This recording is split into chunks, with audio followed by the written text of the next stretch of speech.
Disgust. It's an icky thing. It's an icky feeling. But it's telling us something. What's it telling us? It's a warning signal. The feeling of disgust, the emotion of disgust, is intrinsically connected to our digestive system. It's a tool we use, a mechanism we have, a process within the body that tells us we can't eat this, we can't digest this, this is unsafe, this is unhealthy. But how does disgust play a role in our relationships? Let's explore this a little. So, disgust. Ladies, if you're feeling disgust, it may be telling you something. It may be telling you something about the situation outside of you, or it may be telling you something about what's happening here. Men, let me pause. When I say here, I'm talking about within.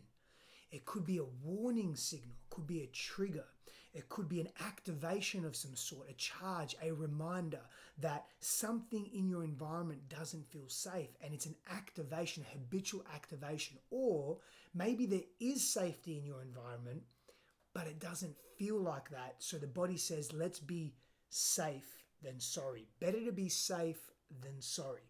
Men, you needn't take this repulsion or this repelling, this pushing away personally, unless of course you're acting or behaving in a way that is unsafe. So what I'm really speaking to here is when two people come together and they're getting to know each other, they're getting to explore each other, and it is a healthy dynamic and it is a safe thing, a safe exploration that is unraveling itself. However, one of us feels this disgust within this, I want to push this person away. And you then may feel guilty for wanting to push this person away. You may feel guilt and even shame for this disgust that you're feeling because you're looking at this person, you're thinking, they're not doing anything, they're not being anything that is quote unquote wrong or unsafe or even harmful towards me. What is happening? This is where it gets very interesting. So we're making an assumption that both people are really in their healthy selves. They're wanting to be in a relationship. They're wanting to explore what this new relationship dynamic can offer. Not only sexually, but intimately as well, emotionally. They're getting to know each other's values, each other's histories, each other's place in the world, their preferences, what their likes are, their dislikes are.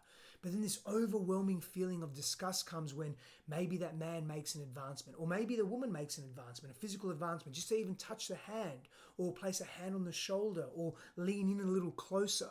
This feeling comes up of, I need to push this person away. What's happening? Well, what could be happening is that one of those people have been abused before in different ways. They've been abused by a loved one. When someone has come close to them, either physically, emotionally, sexually, they have experienced pain in their past around that.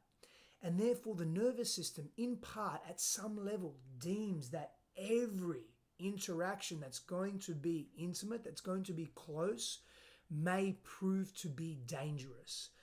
The feeling of disgust comes in because it's such a strong feeling to push that person away or to remove us from the situation.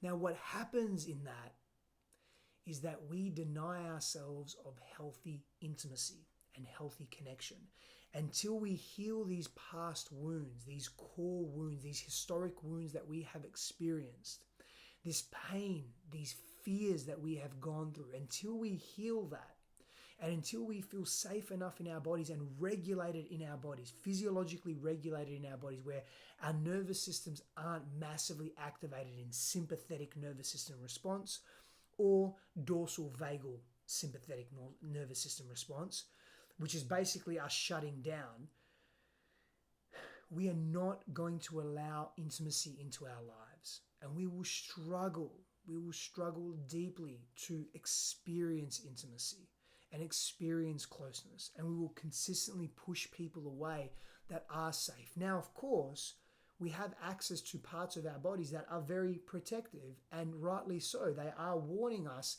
that this situation is unsafe. But what I'm really speaking to here is the times where we are hyper vigilant, where we are hyper protective, where we are pushing people away when really we don't need to. They need to be closer to us. We need to be closer to them because that's part of the healing. See, something that we forget very quickly is that, I'm not a fan of this saying, but I'm not sure if there's another one, but we throw the baby out with the bathwater. And what I mean by that in this context, in this instance, I actually want to know the origins of that saying. I'm going to look that up. That's an interesting thing. But what I'm referring to here is that we, again, better to be safe than sorry, and we're pushing it all away. What that means is we're not giving ourselves an opportunity to heal or have a redo of a situation that has affected us or impacted us in a negative way. Negative in this case meaning that we are pushing people away, and we are pushing love and intimacy away, and we are isolating ourselves. We are relational beings, and when we isolate ourselves, we suffer deeply, so deeply. So what we need to do and where we need to go is within, is to examine those feelings of disgust in a safe space, in a safe place with someone that can help us navigate these treacherous waters of despair and disgust and difficulty and pain and fear, and get to the root of why are we acting or responding or reacting rather in this way? Why are we hiding ourselves from the world? What are we truly scared of? What are we really deeming to be unsafe in our world that we cannot fully embrace within ourselves? And so sometimes we will develop this notion that everyone or everything is unsafe. Sometimes we develop a belief system that certain experiences, such as physical intimacy, can be unsafe. Sometimes we notice nuances in people's behaviors that remind us of an unsafe experience that we've had or resemble an unsafe experience that we've had. In this instance, if you're on the receiving end of that, it's difficult to not take that personally and feel guilt and shame yourself. Well, what have I done wrong? I'm just being here. They're reaching out, leaning into me. This is quote unquote normal, but it may not be quote unquote normal or safe for that person. And that individual that is experiencing disgust that it doesn't seem to be an appropriate response may feel guilt and shame. And now all of a sudden you've got two people that actually care about each other and want to explore, feeling guilt and shame and pulling away from each other. And that could be even complementary wounding that's taking place there as well. That person that's on the receiving end may look at that and go a little deeper and say, okay, where do I run, or where do I immediately go to it always being my fault or me being responsible for how someone else is feeling? That's an example of a complementary wounding. There could be myriad other things that are taking place.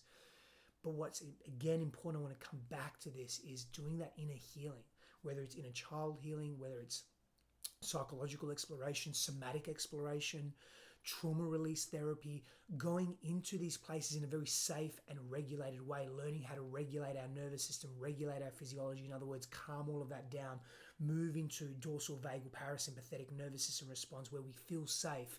And beyond that, being surrounded by people that we feel safe enough to explore these very difficult aspects of our past with. So, dating can be difficult enough already, and it can be deeply revealing and beautiful. Relationships can be both. And if you're seeing a pattern of disgust emerging in your environment, particularly around intimacy, and disgust may be a really strong word, but that pushing away, the repelling, right? I'm repulsed by this person, and even at a low level. And we're speaking to not someone actually behaving in a way that would cause the legitimacy of that response, but this overworked pattern that just keeps coming up that you feel very self-conscious about. Go deeper into the history of what you've experienced, but in a very safe way, not to relive it. Don't relive it constantly. That's not going to help. Don't retell the story constantly. Don't get into the story, but release it from your body. See a somatic therapist, a practitioner, someone that is trauma-informed that can deal with this and help you navigate this pain. Power and blessings to you. I'll see you soon.